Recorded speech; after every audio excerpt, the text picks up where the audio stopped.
শিরোনাম, দুর্গাপূজার নিরাপত্তায় ৭১,০০০ পুলিশ। দৈনিক সংবাদ দিগন্ত পত্রিকার সাথে যুক্ত আমি ফারজানা ইসলাম মধু। উৎসব মুখর পরিবেশে শারদীয় দুর্গোৎসব শুরু হয়েছে। সারা দেশে প্রায় ৩২,০০০ মণ্ডপে পূজার আয়োজন হয়েছে। দুর্গাপূজা ঘিরে পুলিশ কর্মতৎপর রয়েছে বলে জানিয়েছে পুলিশ সদর দপ্তর। আজ রবিবার ২৮ সেপ্টেম্বর পুলিশ সদর দপ্তরের AIG media and PRHM Sadat Hossain স্বাক্ষরিত এক সংবাদ বিজ্ঞপ্তিতে এ তথ্য জানানো হয়। সংবাদ বিজ্ঞপ্তিতে বলা হয়, সারা দেশে সকল মণ্ডপে ৭১,০৬৬ জন পুলিশ সদস্য মোতায়েন করা হয়েছে।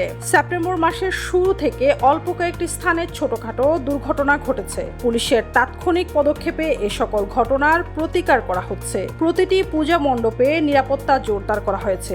সকল জায়গায় পূজা উদযাপন কমিটি পুলিশ ও আনসার বাহিনীর সঙ্গে সমন্বয় করে নিরাপত্তা নিশ্চিত করেছে। যেসব বিচ্ছিন্ন ঘটনা ঘটেছে সেগুলো মূলত সাধারণ অপরাধমূলক কর্মকাণ্ড, ব্যক্তিগত দ্বন্দ্ব বা স্থানীয় বিরোধের কারণে হয়েছে। বাংলাদেশ হিন্দু বৌদ্ধ খ্রিস্টান ঐক্য পরিষদের এক বিবৃতিতে ২ থেকে ২৩ সেপ্টেম্বর পর্যন্ত উল্লেখিত সংঘটিত ৯টি ঘটনার মধ্যে ৩টিতে জিডি, ৬টিতে মামলা রুজু হয়েছে এবং ৬ জন আসামি গ্রেফতার হয়েছে। তন্মধ্যে ৩ জন আসামি আদালতে স্বীকারোক্তিমূলক জবানবন্দিও দিয়েছেন।